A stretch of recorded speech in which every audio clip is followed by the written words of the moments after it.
Welcome to the Gender and Sexuality podcast. My name is Nicole Ha, your host, and I'm currently studying human bio at USC. We are going to talk about how gender and sexuality applies to the K-pop industry. Before we head into the topic, I want to introduce you my good friend Jalen Shu, who I met through a human anatomy class. Jalen is also a human bio major and is a die-hard K-pop fan. Can you please introduce yourself, Jalen? Hello, like Nicole said, my name is Jalen. I am a junior. I met Nicole through Human Anatomy, and a little background about me is that I am both a Chinese American and I am gay. Question that I really want to ask you is that how do you describe the gender and sexuality in the K-pop industry? Like, how does it create a musicality based in terms of gender and sexuality? I think it allows a more, diverse, open-minded way for interpretation of the music videos, because a lot of music videos both have a lot of, what people would describe as fragrant or vibrant behavior, but it will also have a mix of, more stoicism as well. And so I guess it just adheres to a larger audience and also helps to transition the Eastern Asian perspective to a more contemporary mindset of what gender and sexuality is. I definitely agree with you in terms of gender and sexuality. K-pop industry, it's so globalized nowadays that I think they're just trying to show who they are, and especially in the Western culture, usually people see Asian people as oh yeah, they're not masculine, oh they're so weak, oh they're so fragile, and I definitely think that they're doing a great job of defining themselves and their musicality. And I think one a typical idea that Western people think of K-pop is that they're so diverse, so I know what you mean. Yeah, you know what I mean. The K-pop industry itself isn't just about the musicality, it's a lot more than that. Because one thing I have noticed in the more recent years is it's not just about, redefining the stereotypes of gender and sexuality, but the fact that K-pop has such a huge fan base across cultures and the world gives them a lot of support, so that when they do and they're able to touch upon more sensitive or taboo or unsaid topics that traditionally aren't really vocalized in Asia, they won't receive as much backlash as other groups normally will, because the K-pop industry is so big right now. I know one thing that particularly BTS in the last few years, they've tried to explore more topics about mental health and portraying that mental illness is okay, it's acceptable, and it's real, because traditionally Asians don't really believe in mental health portrayal, but they've been talking about it by imbuing it in their music videos, and topics like that can help transform the music industry as well as cultural normatives as a whole. I definitely agree with you. Especially in the Asian culture, I don't think they really pay attention more on the mental health, because they think that everybody has to be perfect. Everybody has to keep working and strive whatever they have. Asian people, that we have families who treat their children very strictly, to the point that they literally harass them. And Perfectionism is the standard. that's so true. It's so common, especially in the Asian culture, because I also have parents, especially my dad's side. My dad's side was kind of forced to do stuff that he didn't want to do. My grandparents, which is my dad's parents, technically wanted him to strive whatever they want from him. So I think that's really interesting, and also kind of sad and sentimental at the same time, because he's being pressured, and also he's the oldest child. So especially in the Asian culture, it's so common for the oldest child to show all the stuff that he has to accomplish, and then while siblings have to follow the footsteps, learn from the older siblings. I know exactly what you mean, because my older brother was bearing the brunt of it all. Given the fact that both me and my brother were forced to enroll in art classes, music classes, all these things, my brother had to practice way more often than I did, and he had to go through way more piano exams than I did, whereas my practices were, I had a little more leeway, and it's more of a lackadaisical approach. As long as I kept that discipline and followed his footsteps, I didn't have to do it as harshly or like adhere to such a strict schedule. I also want to add to that is, so like technically, like I said about my dad, how he was kind of forced by my grandparents to like strive and show perfectionism. I think I've realized, and he actually did told me about like how he kind of felt like he was burning out, especially in the middle of his college years, even though he did really well. He did mention about how he felt like he had no motivation to do anything. In the end, he kind of wanted to like do something that he feels like is what is right for him. Whenever like people are open to like, oh, like having childs that are not successful, they criticize them. But like in the end, those people who are learning failures become more successful. I agree with you. It's a lot of the high standard. It's kind of similar to the social construct of the tiger mom parenting, in which basically children have to excel more than their peers and average of everyone else in an attempt to just succeed in life, but in all aspects. We're forced to discover not only, I guess, quote unquote interests, but more like forced interests in the way that we have to do every extracurricular possible to see if there's anything that we can capitalize as a talent to make our careers like way more successful.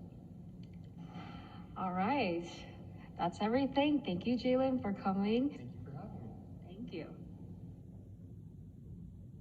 Another friend that I'm going to introduce is my good friend Reethi. Reethi is also a K-pop fan since high school, and she has been listening to a variety of Korean genres, from Korean OST to Korean R&B. Can you please introduce yourself, Reethi?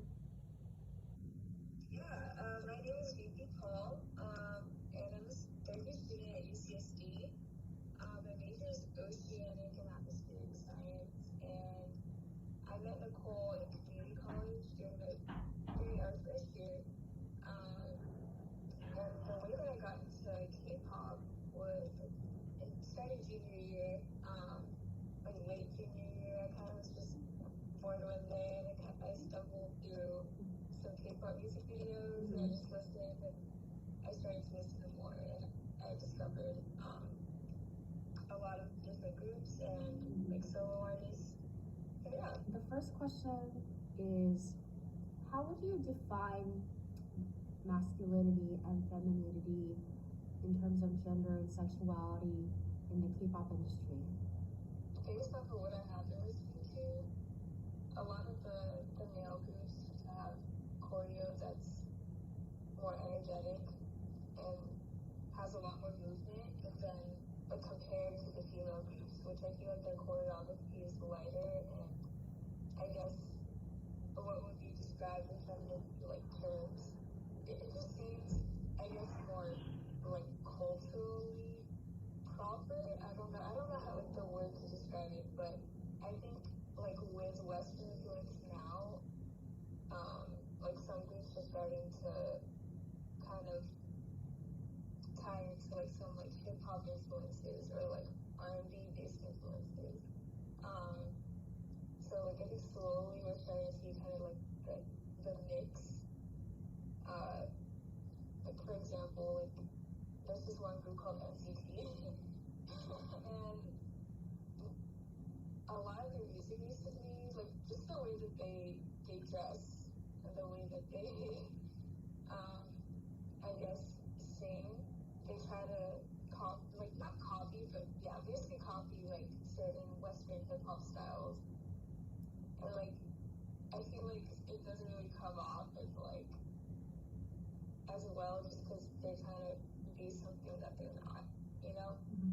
I honestly definitely agree with you. I also do listen to NCT, just for fun, but when I saw like the concept and also like the photos, they're like trying a different style, but like at the same time, it's like, I don't even know if this will work. You know what I mean? Because like it can vary among artists. Like some artists would look great, some artists would be like, what the heck is this? You know what I mean? But like I think K-pop is because K-pop has been globally like popular these days.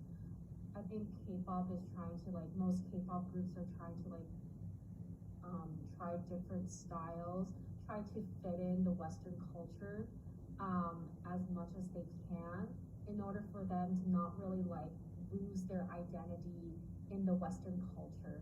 I would agree with that. I think like it's good to go and like explore and like see, like get influences from Western media, but at the same time, I think it's also important for those groups to get those influences, but not directly just copy it without staying true to their own.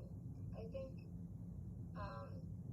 kind of the idea of just like there's like a few solo artists and like K-pop female artists that have kind of stepped out of their like comfort zone. And when I mean comfort zone, I mean like stepping out of like I guess what the norm would be in like Korea. So I think it's like Jessie. I don't know if you know Jessie. Oh yeah, Like, I love Jessie. like mm-hmm. like she has like she's a rapper, and I feel like it probably took a lot more effort for her to like just get out of just like to accept that she likes to rap, you know, and she's like good at what she does. Yeah. Like you said about Jessie, what I really like about her is that she's really open to herself. Like she admits that she had plastic surgeries. She admits that she smokes. And usually K-pop idols are kind of prohibited to say those kind of stuff because like, you know, like in the outside world, those people have to like see like K-pop artists as like perfect idols. They can't really have like a lot of scandals and stuff like that. But I feel like a lot of like I feel like there's a lot of like celebrities like rare celebrities such as Jessie, Evie, what is it, Dean. There's a lot of like solo artists like commonly like they open up like their past scandals, their past relationship, their past like surgeries in order for them to like become pretty, in order for them to become popular, in order for them to like work hard and stuff like that. I feel like those kind of artists are. I feel like girls are way worse when it comes to guys. Like in terms of like the criticism. Yeah. I feel like the criticism towards women is so severe compared to men.